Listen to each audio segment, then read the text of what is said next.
He knew he had to have a very special round to even go on, right? And again, at the beginning, before the first round, second round, I kept reminding him, this is just an opportunity for you to try to move on. That's what it's about, right? If you win, that's great, obviously. But it's about moving on and experiencing the NCAA championship, right? And even though he shoots 79, you still have to think, I still have a chance. Obviously, he's looking at certain scores, this and that and the other, and he's thinking, I got to shoot mid to low 60s. And he's capable, So what are you going to do? You going to try to do that? Yeah. You're just not going to go out there and whack it around and not have anything to play for. So it's about, get that self-motivation. And he had it. And again, he started off well. So at that point, I was just like, let's just, we're at regionals. Let's just enjoy it. Let's just have some fun, and let's just go low and, whatever happens, happens, you just give it your best. It was more of like, let's just go out there and have fun mentality that I feel like definitely helped me relax a little and just enjoy better. So I tee off on one. I hit the green. From the second shot, I made birdie, a nice putt. I'm like, all right, maybe, I'm going to make putts today. The second hole, I hit a great drive, good second shot. That's fine. No, don't do that. Hit it just short, chipped it, I hit it to like 7 feet. Work out. It should kick right. Make birdie. I was like, all right, sweet, we're birdie, good start. But then that third hole got him again. But I had a good tee shot, hit a second shot, just missed the green, made bogey. It was a 3-putt. So again, that hole just had his number. He got deflated there a little bit, but he came back with a birdie. Then I go to 4. Yeah, I feel the power rate. Oh, yeah. I love that sometimes. As par 5s go, a very difficult par 5 because literally the layup shot, it's not often that you play a par 5 where you're laying up consistently with a 3-wood. He has to hit a 3-wood and flush it, and he hits it decently long and flush it just to get it over, that big canyon ridge type thing. It's just a tough layup shot because it's not often that you have to carry it 230 or you're in the hazard. And that's pretty much what the shot called for. Hit a good drive, and I had like 250 to the pin. Coach was like, you know what, you have nothing to lose. Let's just go for it. I knew I had the, I could definitely get there. So I just, as we say in golf, just grip it and rip it. I just grabbed the club and just swung as hard as I could. There was like a backstop next to the bunker, just short of the green, and hit there, and he kicked back into the bunker, hit a good, bunker shot, made birdie. So I'm like, all right, back to 2 under. Let's just focus. 5, missed the green right, made bogey, and then 6, I missed it way left. And then he had like an awkward lie with a bunker. So he hit it long, and it was a little downhill, and the chip just got away from him, caught the slope, all the way down. It rolled like 20 yards down the fairway. Bro. So I made double there again. Then I go to 7, which is a short par 4. I hit 3 iron, I think, off the tee, lets it short, and then, made bogey. So now it's like, all right, this isn't going to be the special round, but you can't quit. You gotta play your best. As I was looking at the scores from other teams, the teams like in the top 6, they were making a lot of birdies. The type of course it is, no matter what, you're always you're gonna see a lot of like bogeys and doubles and stuff like that.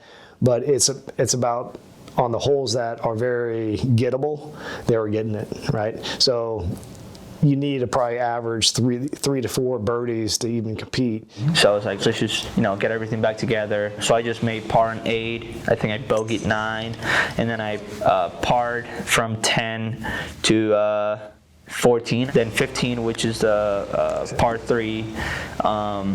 I actually missed the green right and then chipped and didn't make the par putt. It like lipped out, so I was like, all right, like I can't do anything about that. You know, I hit a good putt, but it just didn't go in. But then the next hole, 16, I hit my drive perfectly. I had like 145 to the pin, and that's a yardage that I really like with my pitching wedge, just because it's like I kind of like hit like a 3/4 of a swing, and it's just a very controlled, you know, I can hit it where I want to, and it turns out it was perfect. I hit it to like a foot. A very difficult green, huge green, but it had like a little trough right in the middle of the green, so the in front of the green, and then it sloped down into like a little valley that went all the way from the left side to the right side of the green, and then back up to like the back tier. Feeling that's pretty close. First bad one in a while.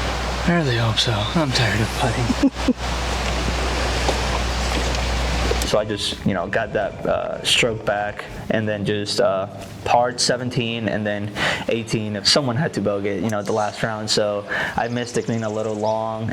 He had hit good drives there the days before, and it's a bunker that you really can't see off the tee box. You can see one bunker, and he hit it to right of that bunker, and he hit it pretty well.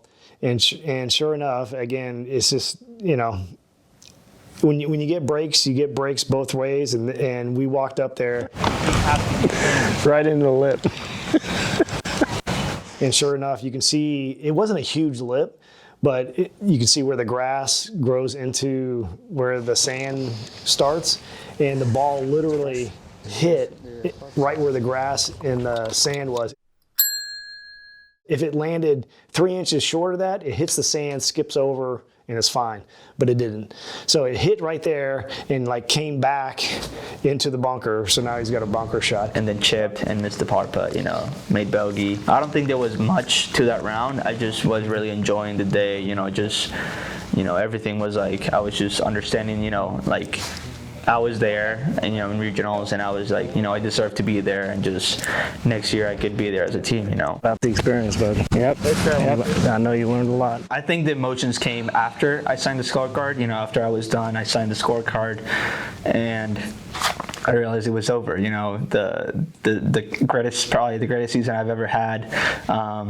Was over, you know, but there's always room for more. So I was a little disappointed with the way I played regionals, because obviously I had high expectations, but that's just golf, you know. It is what it is. Like, I can't do anything about that, you know.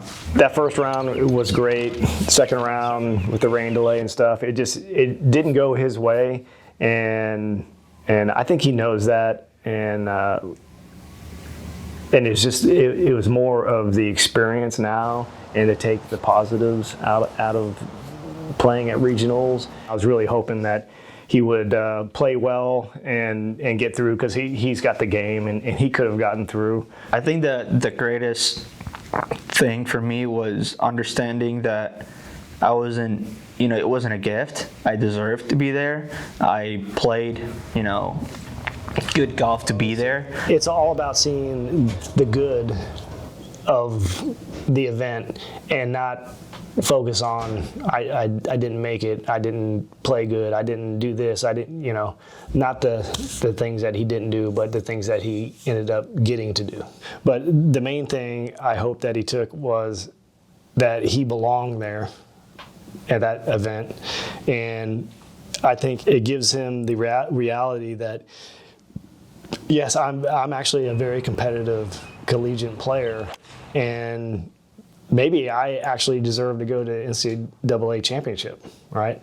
So again, you know how people say, if you don't dream it's possible or believe it's possible, it's not possible. So actually getting that experience, I think that will help him believe that it is possible, and that kind of will elevate him to even play better.